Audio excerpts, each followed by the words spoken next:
Depression is the second most common mental disorder in America, at least. I don't know about the rest of the world, but it's second only to anxiety disorders, which I think are, obviously very common, but I think everyone deals with those in some way. Today we're talking about depression and kind of an aspect of it that you've probably never heard of. So currently we think of depression as like this shadowy affliction that can really ail somebody and in a lot of cases really ruin someone's life, at least in the short term, and in a lot of cases definitely the long term too.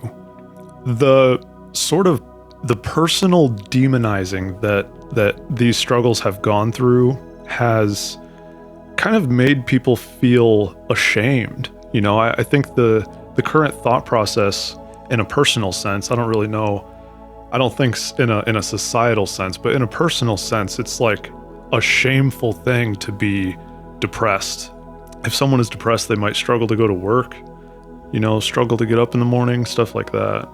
When we're in the middle of a depressive episode, we can kind of get shaded by this foggy mirror over our eyes.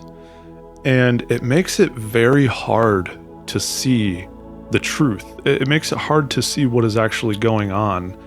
And so that makes depression incredibly hard to define. It makes it hard to put it into a box and explain. I think a lot of people are like, I don't know, why am I depressed? Well, it doesn't have to be this way.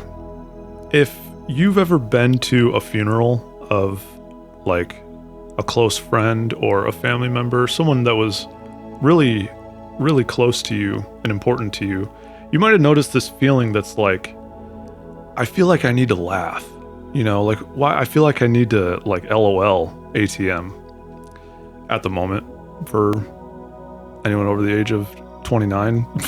But yeah, there's this phenomenon where like in really serious, very impactful, negatively impactful situations, you feel like you need to do like the opposite emotion.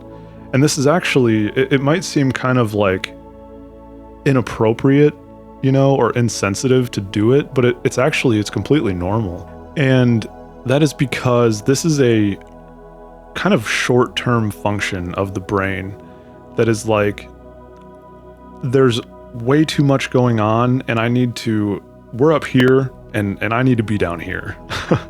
You're basically just I know this is very simple terms to put it in, but your brain is feeling too overwhelmed. And so it needs to kind of throw on the weighted blanket a little bit, bring everything down.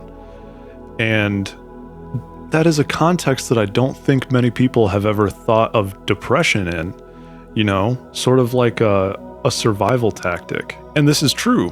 We see depression manifesting a lot as a long-term response to a stressful time or a traumatic event, as opposed to a short-term reaction, which is like the laughing thing, it's a lot more short-term. But depression is very slowly dragged out over a matter of weeks or months or, in a lot of cases with chronic depression over years. I think a good analogy for this one is imagine a water pipe, and this water pipe has been running at full pressure for a long time, but there's a curve right at the end of it. And so this water has just been smashing into the end of this water pipe. Well, if it's getting close to bursting, what do? How do you stop it from being damaged? You gotta lower the water pressure, right? Okay, give me just a second. There's a point that I feel like I didn't drive home enough here that I really wanted to make. And that is that the point of this being so important is that it gives us the power of understanding and the power of definition, which makes it so much easier to control these emotions and really put them into perspective. I think that's the most important idea here is perspective. So just keep that in mind. Okay, sorry. When it comes to depression as an evolutionary tactic, something that we've gotten over the years. There's a lot of theories about this, that depression began as a response to cognitively having too much, and so the only thing, it clouds your vision and brings your emotions down, so you only focus on what is directly in front of you. And I think that's the leading theory, really, on where this came from. And my sources will be in the description if you want to read them for yourself, of course. And the reason that this is so amazing to look at depression in this way is because instead of depression being thought of as like this fundamental flaw with who we are, or it's like this thing that's inherent to us, instead it becomes a symptom of something external or internal, but something that is outside of those emotions. And so that makes it a lot easier to define and to contain. Just like we said at the beginning, depression is very shadowy. And so understanding that it's being caused by something that is not inherent to yourself. It's something that happened to you or something you've been stuck in for a while. And so your body is doing what it's meant to. I think humans are meant to adapt.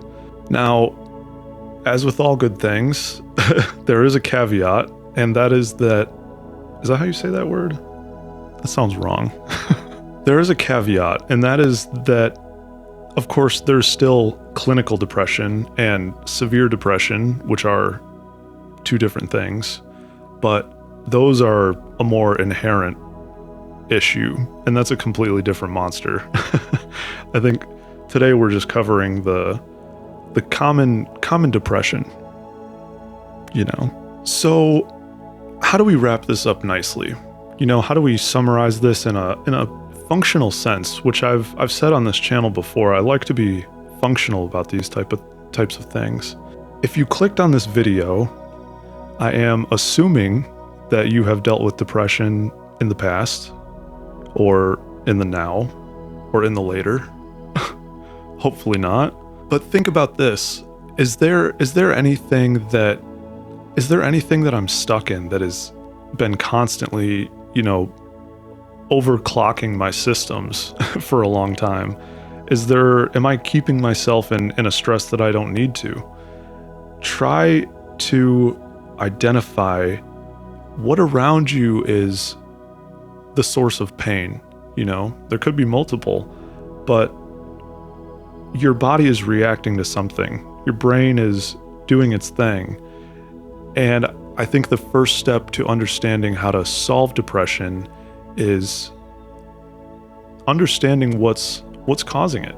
'Cause it doesn't just happen for no reason, So yeah, in a depressive episode, I don't think there should be shame, because human beings are complicated, very complicated, and you are a human being, so that means you too, right? But there's your light at the end of the tunnel,